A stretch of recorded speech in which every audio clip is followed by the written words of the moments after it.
नमस्कार, आपका मेरे चैनल पे स्वागत है। आज मैं आपसे एक क्वेश्चन पूछता हूँ।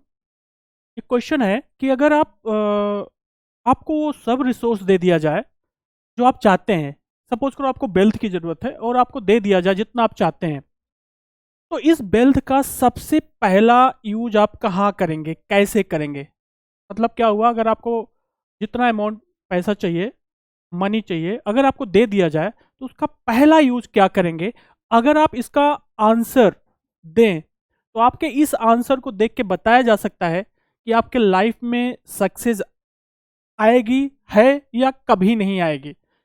इस क्वेश्चन का अगर आपने आंसर दिया तो अगर कोई एक्सपर्ट आदमी है जो रिच माइंडसेट का पर्सन है, वो आपको बता देगा कि आपकी लाइफ सक्सेसफुल है या आगे सक्सेसफुल हो जाएगी या लाइफ टाइम ऑफ अनसक्सेसफुल रहेंगे। तो इसका आंसर मैं बाद में बताऊंगा। जो रिच लोग देते हैं इस क्वेश्चन का आंसर, जो रिच लोग देते हैं इसको मैं बाद में बताऊंगा। पहले हम लोग कुछ आगे ऑब्जर्वेशन देखते हैं। एक बहुत शानदार एक्सपेरिमेंट किया गया जिसे कहते हैं एडॉप्टेड हेल्पलेसनेस, जिसे लर्नड हेल्पलेसनेस भी कहा जाता है। बहुत शानदार ये एक्सपेरिमेंट किया गया जिसमें तीन केसेस बनाए गए। पहला, दूसरा, तीसरा, तीन केसेस बनाए गए और उसमें तीन ग्रुप ऑफ डॉग्स, कुत्तों को तीन ग्रुप में बांटा गया और एक्सपेरिमेंट को किया गया। पहले एक्सपेरिमेंट के पहले ग्रुप के डॉग्स को एक ऐसे केज में रखा गया। पहले ग्रुप जो तीन ग्रुप डॉग्स का था उसमें पहले ग्रुप के डॉग्स को, कुत्तों को एक केज में रखा गया और उस केज को बंद कर दिया गया और कुछ टाइम बाद उसका गेट ओपन किया गया जिससे जो डॉग्स थे, कुत्ते थे, वहां से बाहर चले गए। दूसरे ग्रुप के जो डॉग्स थे, जो कुत्ते थे, उनको दूसरे केज में रखा गया और उसमें इलेक्ट्रिक शॉक दिया गया। और जब वो कुत्ते, डॉग्स जो है, वो कुछ एफर्ट डालना, कुछ परेशान दिखे, उन्होंने एफर्ट डालना शुरू किया तो उस गेट को खोल दिया गया जिससे जो डॉग्स थे वो केज से निकल के बाहर चले गए। तीसरा ग्रुप जो डॉग्स का था उसको एक थर्ड केज में रखा गया और उसको भी बंद कर दिया गया चारों तरफ से और उसमें भी इलेक्ट्रिक शॉक दिया गया और इलेक्ट्रिक शॉक देते रहे और केज के गेट को कभी खोला ही नहीं गया। मतलब क्या हुआ कि थर्ड ग्रुप के जो डॉग्स थे उनको जिस केज में रखा गया था उसमें इलेक्ट्रिक शॉक्स को कंटिन्यू किया गया और गेट को नहीं खोला गया और ये एक्सपेरिमेंट को कई बार रिपीट किया गया। उसके बाद क्या किया गया, इन तीनों ग्रुप के डॉग्स को एक ऐसे केज में रखा गया जिसमें सेपरेशन था। एक में इलेक्ट्रिक शॉक देने का अरेंजमेंट था और दूसरे में इलेक्ट्रिक शॉक नहीं था, वहां पे गेट लगा हुआ था। तो जब इसमें इलेक्ट्रिक शॉक देना शुरू किया गया इसमें, और सभी ग्रुप के डॉग्स इसमें थे, जब इलेक्ट्रिक शॉक दिया गया तो देखा गया कि जो ये फर्स्ट ग्रुप, मतलब पहला ग्रुप और सेकंड ग्रुप वाले डॉग्स थे, मतलब जिनमें इलेक्ट्रिक शॉक नहीं था और बंद करने के बाद गेट खोल दिया गया था, और दूसरा जिसमें इलेक्ट्रिक शॉक दिया गया और कुछ समय बाद गेट खोल दिया गया और दोनों बाहर भाग जाते थे, उस टाइप के डॉग्स जो थे वो यहाँ पे जंप किया जब इलेक्ट्रिक शॉक दिया गया और गेट खुला और वो बाहर चले गए। लेकिन जो थर्ड ग्रुप था डॉग्स का, जो इलेक्ट्रिक शॉक देने के बाद गेट नहीं खुलता था, उन्होंने अडॉप्ट कर लिया उस सिचुएशन को। ये पहले वो दूसरे ग्रुप के डॉग्स तो वहां से निकल गए, लेकिन जो थर्ड ग्रुप के डॉग्स थे वहीं पे रुके रहे, वहां से हटे ही नहीं। इसका मतलब क्या हुआ, ये वाले जो थर्ड ग्रुप के डॉग्स थे उन्होंने अडॉप्ट कर लिया उस हेल्पलेसनेस को। उन्होंने प्रयास किया था पहले, लेकिन वो कितना प्रयास करने के बाद कुछ हुआ ही नहीं, तो उन्होंने उस सिचुएशन को अडॉप्ट कर लिया। इसे कहते हैं अडॉप्टेड हेल्पलेसनेस। लेकिन जब इस वाले एक्सपेरिमेंट को दोबारा तिबारा कई बार रिपीट किया गया तो जो ये जब थर्ड ग्रुप वाले डॉग ने देखा कि कुछ डॉग्स बाहर जा रहे हैं, तो धीरे धीरे वो भी एफर्ट डालने लगे और एक बार ऐसा आया कि सभी वहां से बाहर निकल गए। इसका मतलब जो थर्ड ग्रुप के डॉग्स थे उन्होंने फर्स्ट टू ग्रुप के डॉग्स के बिहेवियर को अडॉप्ट किया और वैसा ही बिहेव करने लगे जैसे पहले दूसरे कर रहे थे। इससे क्या पता चल रहा है कि हमारे सराउंडिंग के हिसाब से हम अपने सिचुएशन को अडॉप्ट कर लेते हैं। इसे कहते हैं एडॉप्टेड हेल्पलेसनेस। इसका मतलब आप रिचनेस सीख भी सकते हैं और पॉवर्टी भी सीख सकते हैं। जो कुछ सीखा है आपने अपने सोसाइटी के हिसाब से सीख लिया है। ये कैसे होता है इसको हम देखते हैं अगले एक्सपेरिमेंट के साथ। थोड़ा मैं आपको अगला एक्सपेरिमेंट दिखाता हूं। एक्सपेरिमेंट नहीं है, मतलब इसको मैं दिखाता हूं, समझाने की कोशिश कर रहा हूं कि टेलीविजन मॉडल हमारा कैसे काम करता है। हमारे घर में जो टेलीविजन सेट लगा होता है वो एक चैनल से जुड़ा हुआ होता है जिसके पास सभी फ्रीक्वेंसीज होती हैं। ये हमारा टेलीविजन सेट है और ये चैनल सिस्टम होता है, उससे हमारा टेलीविजन सेट कनेक्ट रहता है। हम अपने रिमोट कंट्रोल के थ्रू एक सर्टेन फ्रीक्वेंसी को इस चैनल की फ्रीक्वेंसी से मैच कर देते हैं, जिससे जो ये सभी फ्रीक्वेंसी से भरा हुआ चैनल है वो टेलीविजन की पर्टिकुलर फ्रीक्वेंसी से सेट हो जाता है और हम जो देखना चाहते हैं वहां से देख लेते हैं। इसका मतलब क्या हुआ, हमने रिमोट कंट्रोल से इसको एक सर्टेन फ्रीक्वेंसी पे सेट किया, ये इसके पास सभी फ्रीक्वेंसीज हैं, होगा क्या, जिस फ्रीक्वेंसी पे है वो उससे कनेक्ट हो जाएगा और हमको चैनल दिखने लगेगा। ये होता है टेलीविजन मॉडल। एकदम सिमिलर तरीके से होता है हमारा, एकदम सिमिलर तरीके से होता है बॉडी सिस्टम। ये यूनिवर्स है, ये हमारी बॉडी है, ये हमारी बॉडी है और इस बॉडी के साथ एक ब्रेन फाइल्स लगी हुई है। हमारी ब्रेन फाइल्स क्या होती है, हमारी ब्रेन फाइल्स भी हमारे सराउंडिंग के हिसाब से कुछ फ्रीक्वेंसी पे सेट हो जाती है, कुछ पर्टिकुलर फ्रीक्वेंसीज पे सेट हो जाती है। जो हमारा यूनिवर्स है उसके पास सभी फ्रीक्वेंसीज हैं, तो जब सराउंडिंग की वजह से हमारी फ्रीक्वेंसी सेट हो जाती है तो हमारी इस ब्रेन फाइल की वजह से बॉडी एक सर्टेन फ्रीक्वेंसी पे वाइब्रेट करती है और वो यूनिवर्स की एक सर्टेन फ्रीक्वेंसी से जाके मैच कर जाती है, वही हमारे लाइफ में मैनिफेस्ट होने लगता है।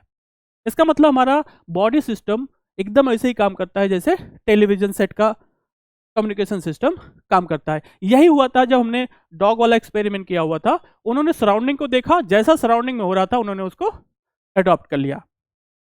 ये था, आपको मैंने समझाया कि कैसे आप अपने सराउंडिंग के हिसाब से कुछ ना कुछ जो कुछ सीख रहे हैं अपने सराउंडिंग की वजह से सीख रहे हैं। अब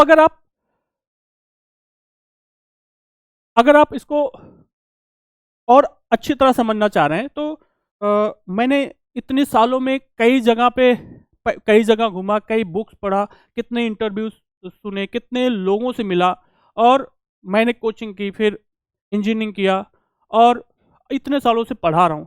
तो इतनी चीज़ों का जो मैंने एक्सपीरियंस किया, अगर मुझसे कहा जाए उसको एक इम्पॉर्टेंट चीज़ जो आपने सीखा है वो क्या है, मतलब आप सब कुछ हटा दिया जाए मेरी लाइफ से, तो एक चीज़ आप अपने पास क्या रखना चाहेंगे? तो मैं बताऊंगा वो फिजिक्स का सबसे इंपॉर्टेंट कॉन्सेप्ट है, एनर्जी ऑफ स्टेटस। इससे बड़ा कोई कॉन्सेप्ट कहीं पर भी है ही नहीं, किसी सब्जेक्ट में कहीं पर भी है ही नहीं।